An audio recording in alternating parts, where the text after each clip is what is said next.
Canada's British Columbia. What we notice here first is the trees. An immense forest.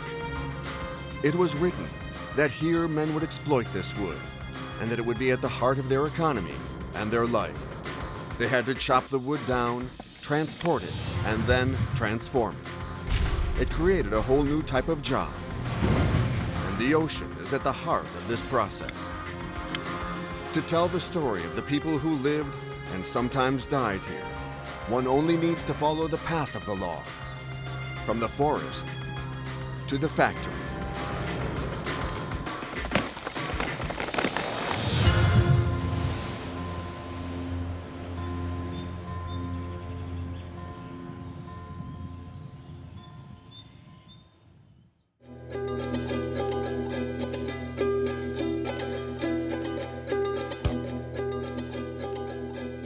This story begins in the Quatsino Sound, to the north of Vancouver Island. A journey that takes 45 minutes, and one of silence. A story of the forest and of the sea, and one which tells the history of British Columbia.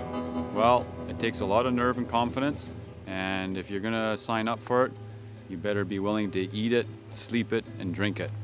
Because if you don't, take it serious, it will take you.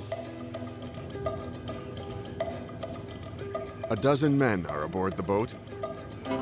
They find themselves in such a place that they dare not tell their wives that they came. You could say that Kirk grew up here.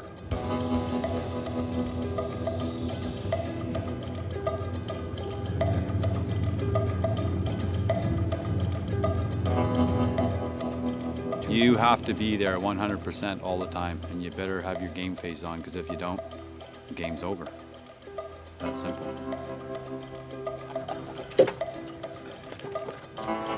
Kirk is a lumberjack and supervisor at Mahata River, where the forests are known to be very dangerous.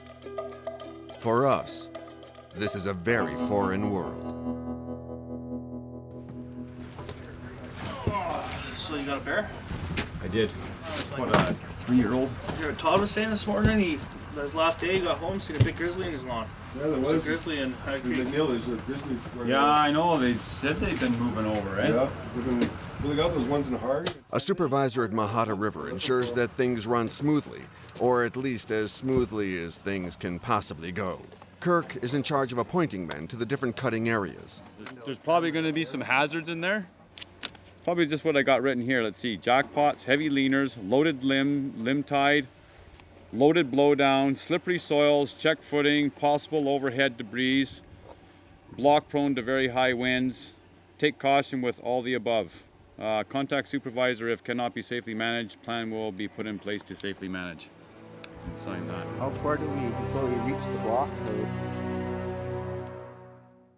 This is a new cutting zone.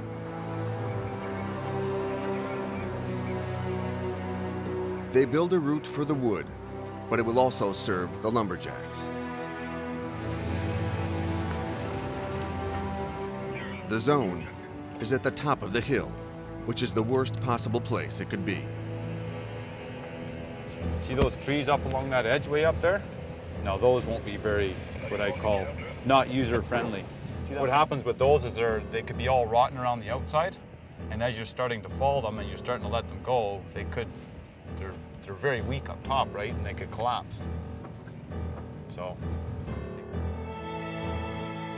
If Mahata River is so dangerous, it's because the river is on the west coast of Vancouver Island and is sometimes exposed to winds of 200 kilometers an hour coming from the Pacific. The trees split, break, intertwine. It looks like a real battlefield. And this battlefield is also a magnificent primary forest.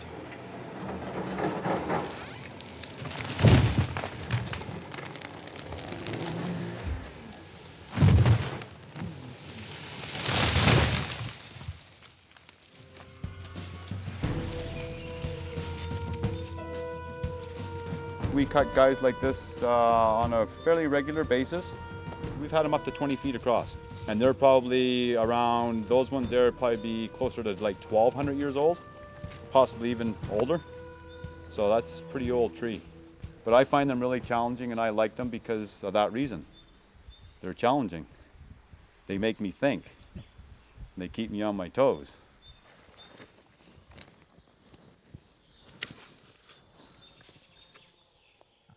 Okay, so this tree is gonna go that way. This tree is probably about 400 years old. Might be a little less, a little more. It's been around for a while. It's older than me. That's why I'm getting rid of these trees, make an opening so we got a place to lay this guy in there. To chop down this spruce, Kirk clears the area. Every action has a consequence, and there is no place for fallback, unexpected happenings, or misjudging a situation. You don't want trees hooking into other trees. It's okay if you're far enough away.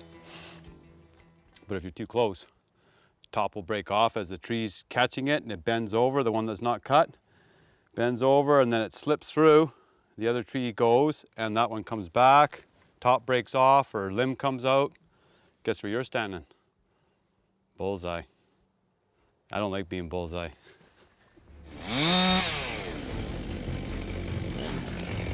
In 2005, 43 of British Columbia's 5,000 lumberjacks were killed doing their jobs.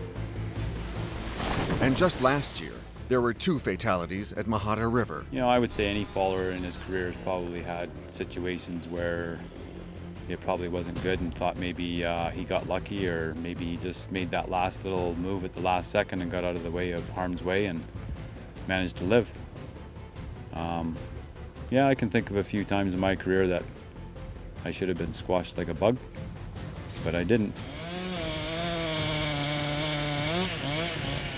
Kirk then goes to work on a huge tree.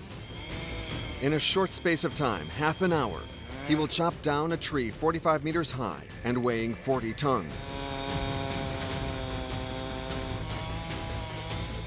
The Lumberjacks at Metre River all say that they've had a day when the smallest of movements could have meant the difference between life and death at the moment when the tree comes down.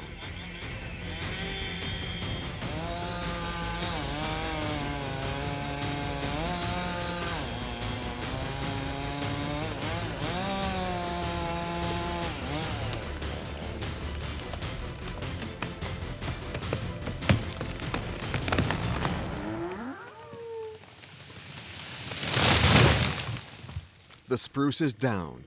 Kirk's job is done. In British Columbia, the timber industry employs 120,000 people and generates $11 billion in revenues. Everything begins in these forests here, where we chop down the trees, replant them, and let them grow. And we continue the journey of the tree, which has now become a trunk, also called a log.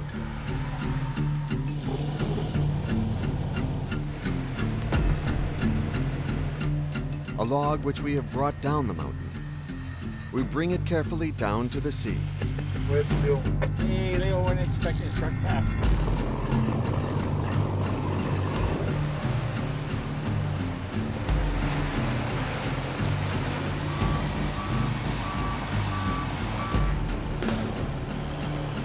Okay, I'm just in the picking up one to move here, and I'll do that.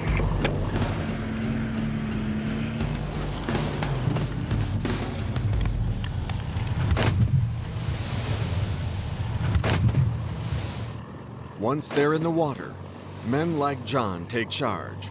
First, they sort. Then they lay out and organize the logs. They are the raft builders. Different logging companies, and then it goes to various mills. It's towed down island to various mills like Amber River, Nanaimo, Vancouver.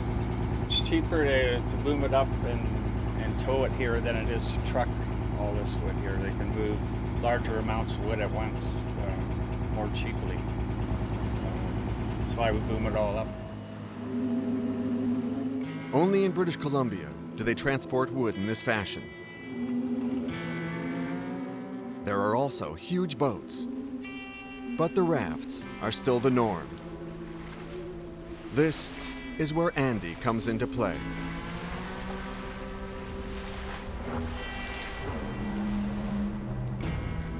Andy is the young captain of Hecate Strait, a tugboat which has, for the past 40 years, traveled the waters between Vancouver Island and the mainland with thousands of tons of wood attached.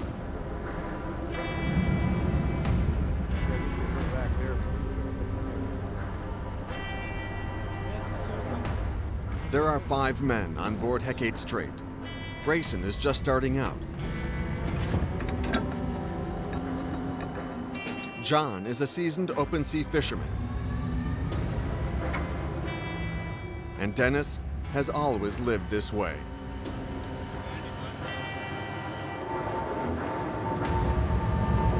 We're underway now. No lines, only half out. The tugboat leaves Beaver Cove and heads to the Johnston Straits, losing itself in the maze of islands. It takes 8 days to get to the destination, sometimes 15, as it takes 4 hours by car each day to cover this distance, which follows the coast. The average speed of the convoy is 1.5 knots, nearly 3 kilometers an hour. It's slow, very slow. But they have to pull a raft the size of 6 football fields. 25 could mean up to 30,000 tons of wood, almost a kilometer in length. Pulling a raft is just like pulling an iceberg. There is much more below the water than above. Known as a boom, the concept is simple. A frame holding logs. In the middle, the logs are tied to bundles which float. So traveling forward without losing anything is no mean feat, considering that just because things are moving slowly doesn't mean there are no problems. See everything interesting? Canada, 1600. Straight, Sunday, winds northwest 1525 knots. Increase in northwest 2535 in the afternoon. Monday, winds northwest 2535 knots. Tuesday, winds northwest 2535. Shit. Northwest 2030. West Coast Vancouver on the north. Yeah, there's a little bit coming, but I think we'll be in by then. Some wind coming up, but I think we'll be inside by then. We won't have to worry about it. Well, you know, if it gets pretty ugly, you know, 20 and over, it's when it starts getting ugly. And, you know, you can tow in it, but you'll be taking a ride. 35 knots, that's you don't really want to be towing in that. It's gonna be pretty ugly. When you're hauling 30,000 tons behind you, nothing happens fast. So you have the time to enjoy the countryside and to think about alternatives. But there is only one, and that is to get home. But there is a place in Johnston Strait where it's not so easy. Some rough seas in this area, all along here. And if it gets too rough, we don't want to be out in it, but if we're down here, there's nowhere we can really hide. We just have to go with it. And with the wind and the current pushing on us, it's going to want to push us past and down. So we're going to have to fight it across, or it can push us onto Fanny Island, which we don't want to do because we will break our log tow if we hit that.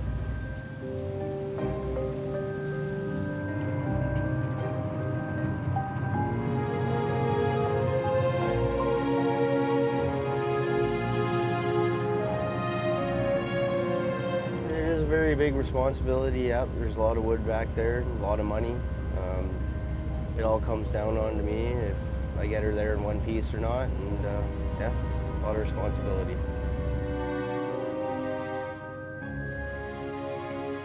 The next day, Andy starts on the famous passage. Conditions look better than expected.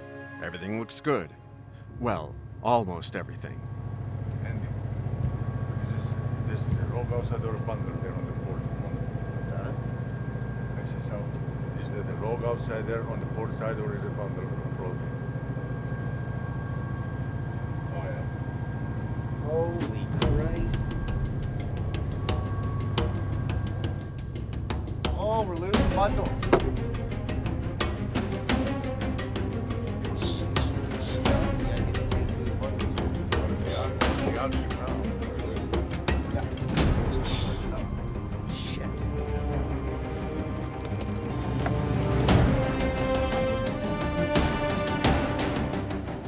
Andy has to move fast. It's 9 p.m., and once night has fallen, he won't be able to gather the log dogs. First, he has to fetch the trailer.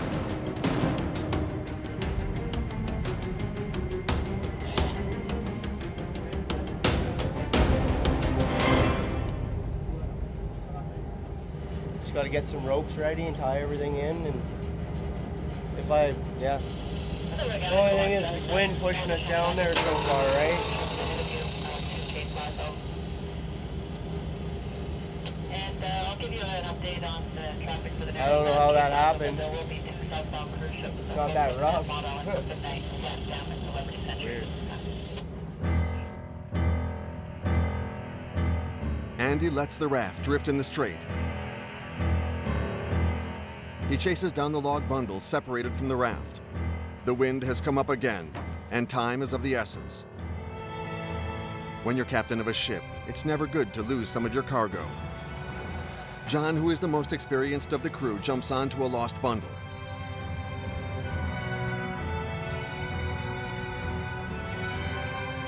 He ties them back together.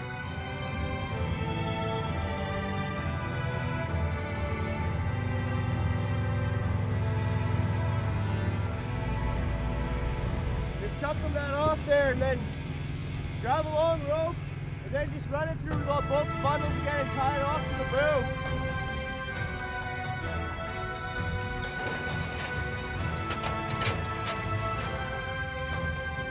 Andy brings the stray log bundles back towards the huge raft, left floating in the middle of the strait.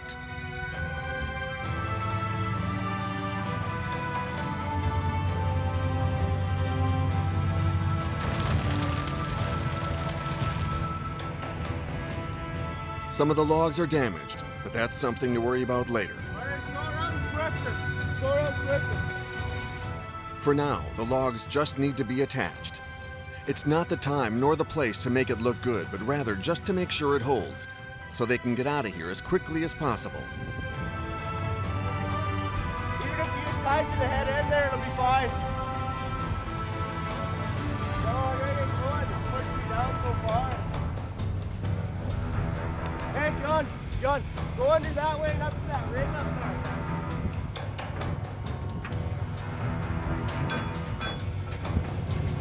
Spirit. I was going there. Good. Did you guys lose some boomsticks? No, we just had about 3 or 4 bundles pop out there. Got them all collected up and tied on the side of the toe there now. Oh, I see. Okay, yeah, I'm just going past 3 boomsticks strung together here. I thought they might be yours. Did Andy lose a bundle before he noticed what was happening? Do they have their entire cargo? It's hard to say. But if by a stroke of bad luck they are missing a few logs, they may not be completely lost.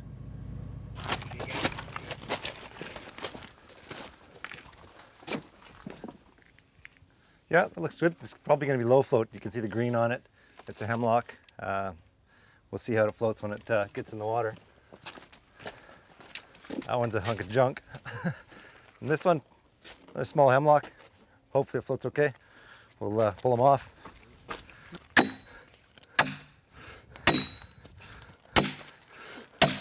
Okay.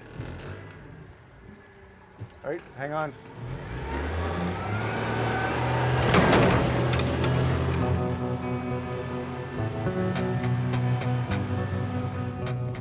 Eric Hammond is a beachcomber, or to be more exact, he's a log salvager. He earns a living collecting the logs that have been washed up on the bank. He then sells them off. He's kind of a scrap dealer of the waters, always ready to replenish his stock of wood, which he keeps safely tied up.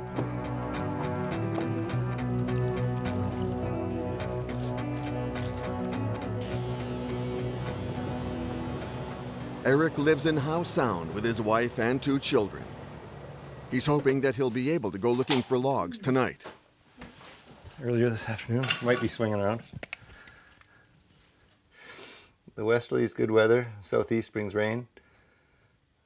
But out there it's kind of exposed to both sides, so ideally 5 to 10 would be good.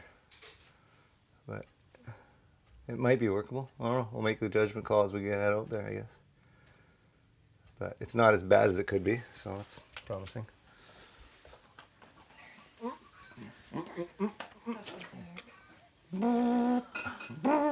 Sometimes are you worried when he goes out? Oh, well. We make jokes. Yeah. Yeah. Maybe if he comes home really late or something, but no, I don't worry too much. I'd be worried all the time, I guess.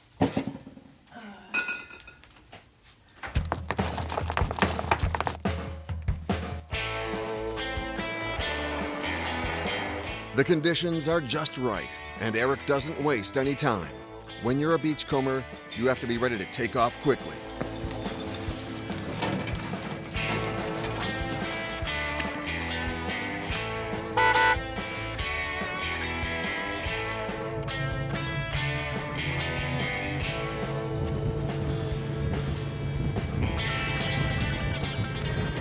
Yeah, the faster I go, the more logs I can get. If they're really good logs, it's more incentive to work on a lower tide. But yeah, I'd like to have as much time as I could. If I had a full tide all day, I'd be working all day. Speed is efficiency. Yeah. Very quickly, he finds some logs.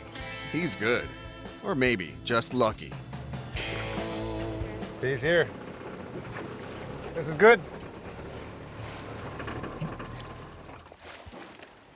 These are boomsticks. These are the logs that go around the booms. They're actually worth a little bit. So, okay, that's good. It's almost certainly damaged. The wood has broken off its raft and ended up here. 90% of the wood that litters the shores here are logs lost by the industry. Eric only looks for the best logs and searches high and low along the coast, including on people's doorsteps. Seems most of the time they're unhappy about it. That guy was quite friendly, so that made it easy.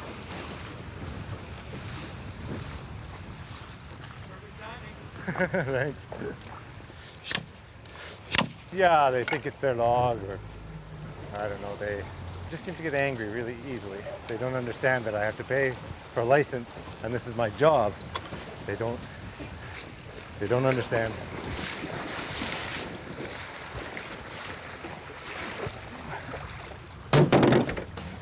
It's a demanding job. Firstly, very physically demanding. And everything has to be done at high speed. Eric only has a few hours to gather up as much wood as he can.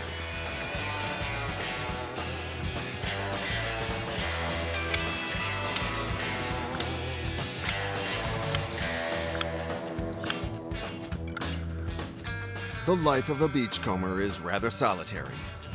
He works completely alone, which means he has to manage everything alone, the boat and the logs, which can weigh several tons. It's a lot more complicated than it looks, and he's constantly forced to improvise. You never know what you're going to run into out there. In some ways it becomes routine, but some ways not. Like I say, there's always different challenges come up. Yeah, we try. It might be. I don't want to leave it if it is.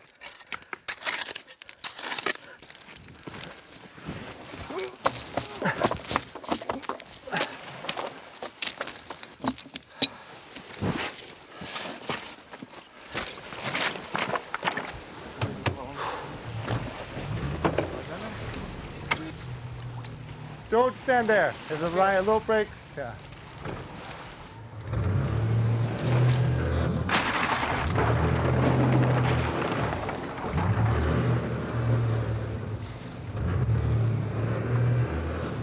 When you're a log salvager, it's all about the small victories. That's getting to be a heavy load. It's good.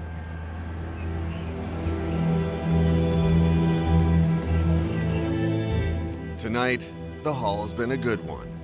But that's not always the case, even if beachcombers are becoming a rare species. The competition isn't so fierce anymore, and people aren't, I don't know, it's, maybe people have changed too, I don't know, it's not, There's not the fierceness to it. Maybe because there isn't the money behind it.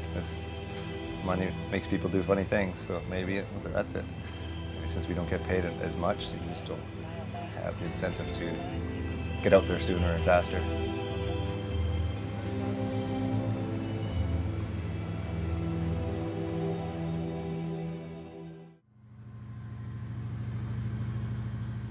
After last night's difficulties, the Hector Strait stops. It's a good time to repair the damaged raft. And here, every time the tugboat passes through, an eagle comes to say hello. Oh, I just fed him some garlic sausage. I don't think he sees it though.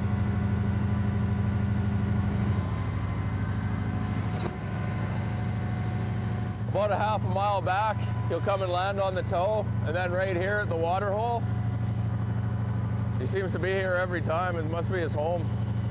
But he comes and hangs out. And so what we're gonna do is just push all the wood back, tighten it up. Then we'll bring all that other stuff and put it back in. That's what you have to do every time before you go to the rapids? No, just because these bundles popped out in that weather we had the other day. So, it doesn't really happen too often, but every once in a while it'll happen. They take advantage of the time to repair the raft and make it more secure. They'll soon have to face the strong currents of the Narrows, which is always a delicate place to maneuver through, and they need to be ready. I can't fucking pull this up, man.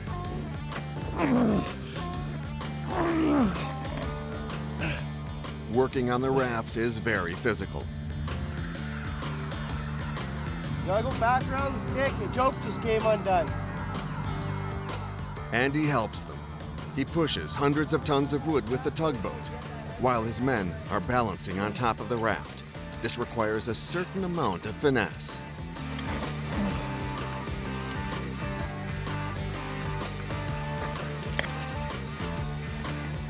You always gotta be paying attention where they are, make sure they're not in the wrong spot, don't fall in. Be very aware. Yeah, it happened to me a long time ago, yeah. I fell in between two log booms coming together there, and I got myself out in time, but it ended up catching my leg, my shin, and cracked my shin bone. And, yeah, didn't feel too good. 3 hours of very tough work, then a quick break before setting off again with the tide. Come on, Andy, let's go get some fish. Yeah, sure. Oh, yeah. Here's an expert. You have to be a good worker to work on Andy's boat. Even when he's fishing? That's right. He's the boss. He does what he wants. He's done it a long time, so he can do what he wants. Hey, get him, stop. Despite his young age, Andy is a demanding captain. But he's also a captain who has what he calls the tug life. The life on board the tugboat. A peaceful life, full of enjoyable experiences. It's called a lingcod. That one's big enough to keep, so it's dinner.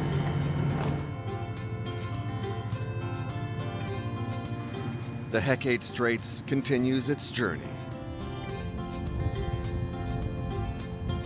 Soon, a small tugboat joins them.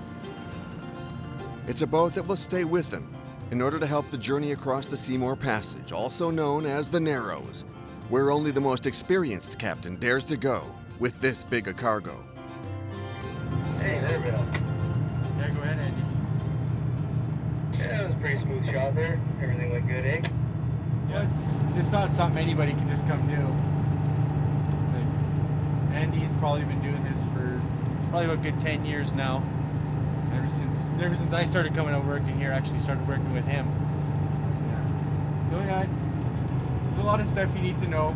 Like right now, all the snow and stuff's melting off of the top of the mountains, so we got fresh water coming out of all the inlets and stuff, so it messes with the tides in certain spots. So you got to know when that's how it's going to mess you out.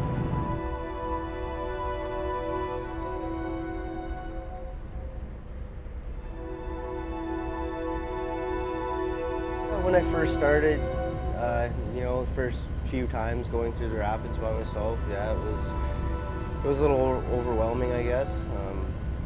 But you get over it. You know, now that I've done it a lot, you know, it's not too much to worry about now. There's some tides, you know, that'll get you, and you know, they'll give you that little rush you get, but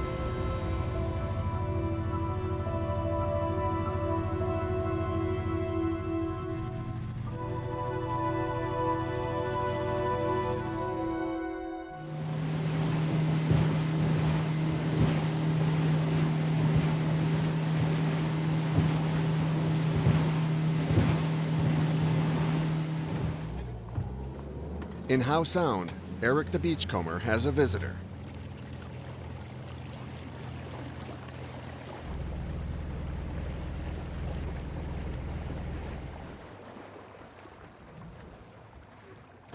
Yeah, just start at that end there. Sure.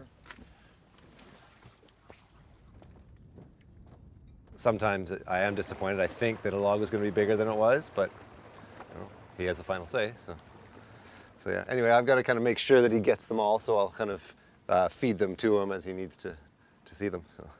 The visitor is a scaler.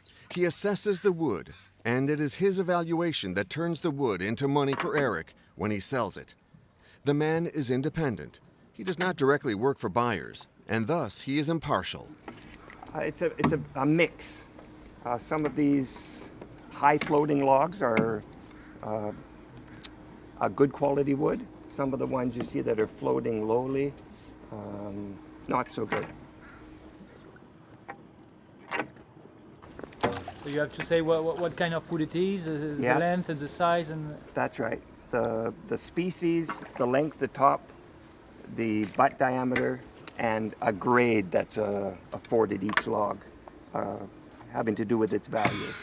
does this formula it change? I mean, all the time according to the price and of the market. I don't know. Or... That's right. 2 or 3 times a year they do an adjustment of the value of the wood according to the market. For the next few hours, the scaler records each log. Then he gives his verdict. 370 pieces. 215 meters. The assessment isn't great and means less money than Eric expected. I don't know for the price, but there's 370 pieces and 215 meters, so there's definitely less than a meter average per log. So yeah. But then I guess you could say average log, it gets complicated, but I mean, price per meter, say, is $30. So to me, it's the beachcombers are the ones that are out there doing the hard work, trying to keep our waters clear, and there's just not as much compensation as they should receive for that kind of work. That definitely the system is stacked against the beachcombers, in my estimation, but I probably shouldn't be saying that. Yeah. Eric will make about $6,500 for his lot, which is not a lot, considering the time he spent collecting the wood. He goes home to tell his wife. Yeah, longer than yeah. Today was 370 pieces, 215 meters. Pretty small logs. It's better than none. It's out there, at least. Good. Yeah. So being a beachcomber, is it more about the lifestyle? Yeah, good question. Well, I think because there's no question. Like it is a lifestyle, there's just no way because around Eric could it. probably do different work and make more money doing something else. But he loves doing this. He'll come home some nights and just be beaming because it was perfect. The weather or the logs or something. So he gets excited about it and loves it. Can't really imagine him doing anything else.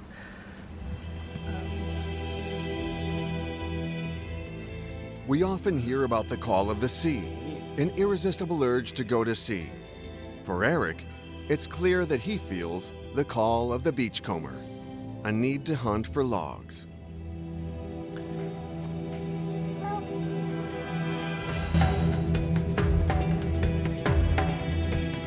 However, lost wood is becoming more of a rarity.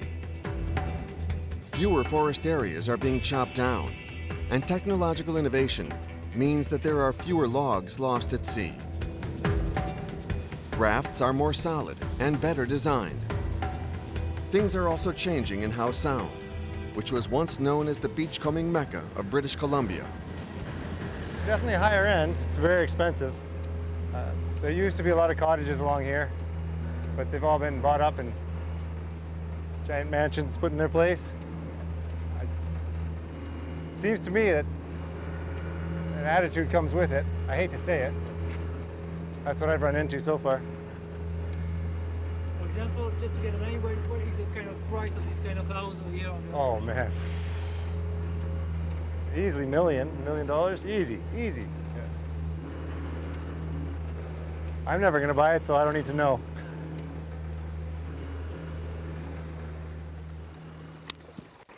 But Eric continues fighting, literally and metaphorically. He doesn't need to go to the gym, as working with the wood is a constant workout.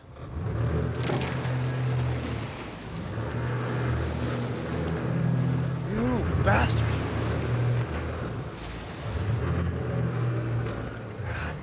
I mean, there is a point of diminishing returns of the log isn't worth the time. You might as well continue on to easier logs.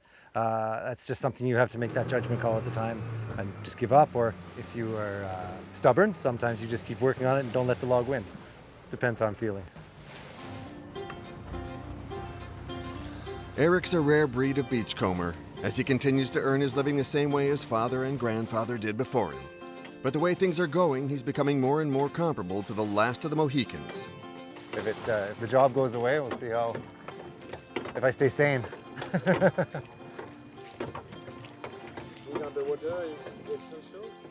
I would say so, yeah. I would have to find another job in the water. Preferably working by myself, for myself. I don't know what else is out there that does that.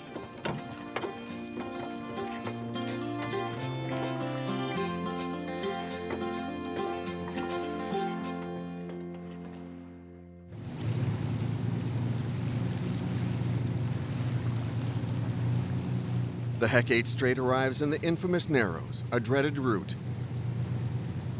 In the Narrows, currents can reach up to 17 knots. Today, they're at 9 knots. That might not seem like a lot, but imagine hauling 30,000 tons around, moving along arduously at 3 kilometers an hour, and your journey is disturbed by the turbulent eddies, which move 6 times faster than you. Yeah, usually. Calms the nerves a little bit, I guess. The Johnston Strait begins to narrow. Huge masses of water are concentrated here due to the effects of the tides. With this cargo, Andy has to work with the currents to maneuver and avoid disaster. Go into the bitter end there.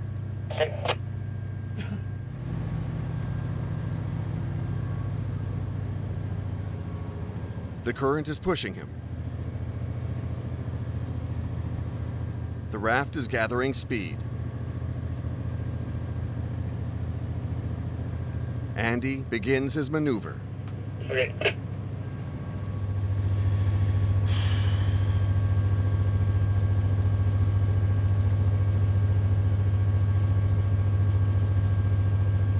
It's being a bitchy tide. The battle is on. I'm pulling really hard this way, and it's still pushing me really hard down that way right now. So, show you clear in there. Yeah, you betcha. Yeah, well, much more. I can't get right off the port bow here. The smaller tugboat, which helps the boat get through the Narrows, comes to help in order to balance things out, or at least to try, given the inertia of the 30,000 tons of wood. This is the moment of truth. On the radar, they're getting dangerously close to the coastline.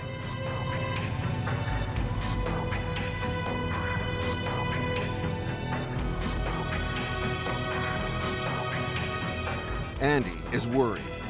the raft keeps on drifting.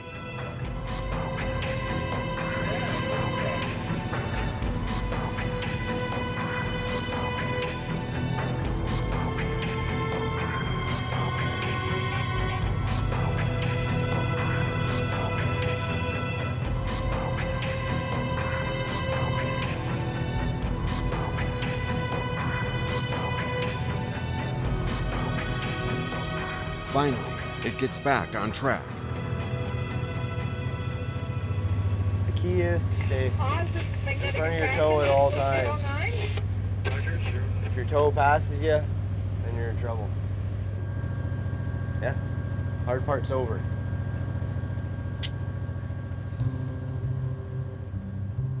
Andy and the Hecate Straits only have to follow the rest of their route. From here on out, it's plain sailing to their destination, the sawmill.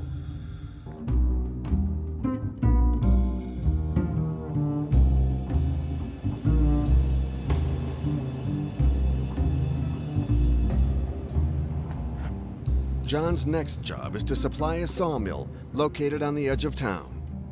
He's done it all before, but today, he doesn't have time to joke around. Today we have a changeover. That means one customer's cut is finished, we start a new one.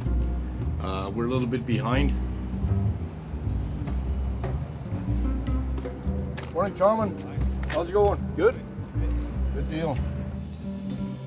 Pinda is his right-hand man and boss on the water. The morning begins with a rude awakening. Gotta be right, otherwise you can't make it that many logs. Most of the time, you keep go all day long.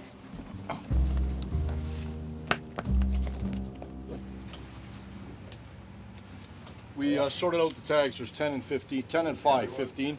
Oh yes, yeah. We'll be on time. It's we're always on time, but it's just one of these days. It's a rush. Everybody has to go fast. Yeah, the thing is fell in the water. 6:30 a.m. Pinda and John get back on board their funny little boats. It's a type of boat that you'll only find in British Columbia, a boom boat. A funny name, but they're not here to joke around. It can be dangerous sometimes, Make sure, we watch each other, what we're doing, and that's all I wanted. Yeah, we have to watch these guys work in front of me, we don't want to hurt them.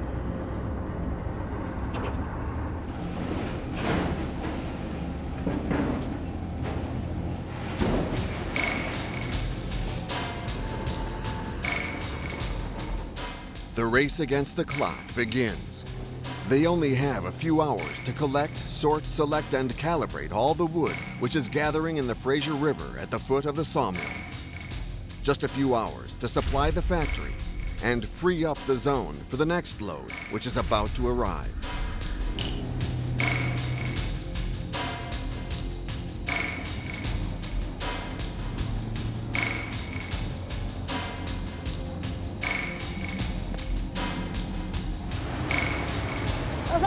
Bundle be okay. You don't have to carry all over here. Everything is happening on board this boom boat, a sort of maritime bumper car. This log is too big, it'll have to be split.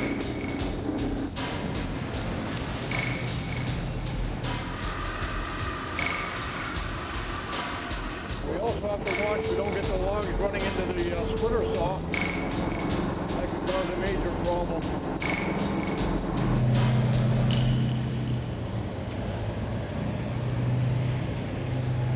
Good man, let's unhook the wire.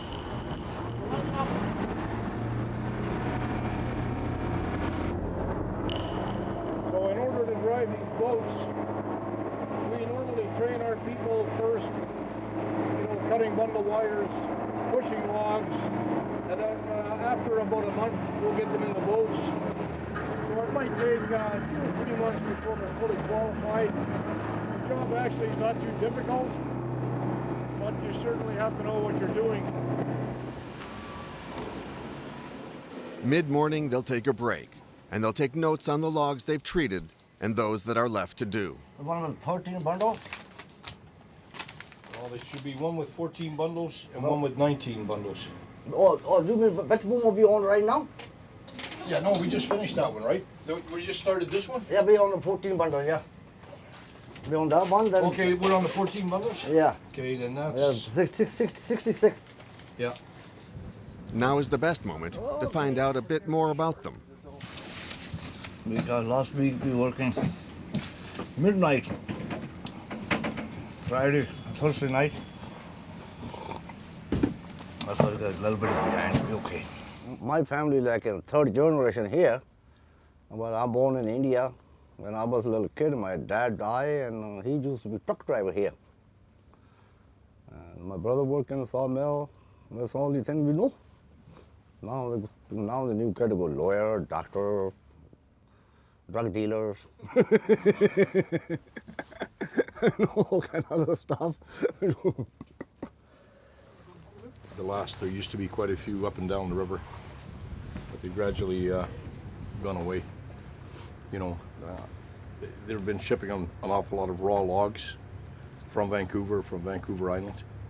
You know, ship the logs by freighter overseas. So I mean, they're just taking jobs away from local people. You know, if they want to buy wood, buy the lumber after we process it, and the economy here would start to grow. Because now there are less sawmills than it was. There's a lot less sawmills now in Vancouver itself. They used to be all up and down the river, and no more. We're the last one in Vancouver. The sawmill industry is not flourishing as it once was, but the pace of work here is just as frantic. Just as the new load appears on the horizon, John, Pinda, and the others finally make up for their lost time. For 7 hours, they continuously supply the factory with logs, a factory which operates 24/7, 365 days a year. The logs have survived their long voyage. It's here that the journey will end for a 400-year-old tree which was chopped down by a lumberjack a long way north on the west coast of Vancouver Island. The tree has been transformed into smaller pieces of lumber and will almost certainly end up in another country. 90% of the wood from British Columbia is exported.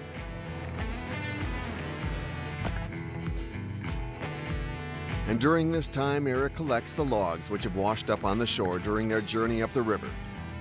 Who knows how much longer he can keep on making a living like this, but it's sure that he'll continue as long as possible in a job that he loves.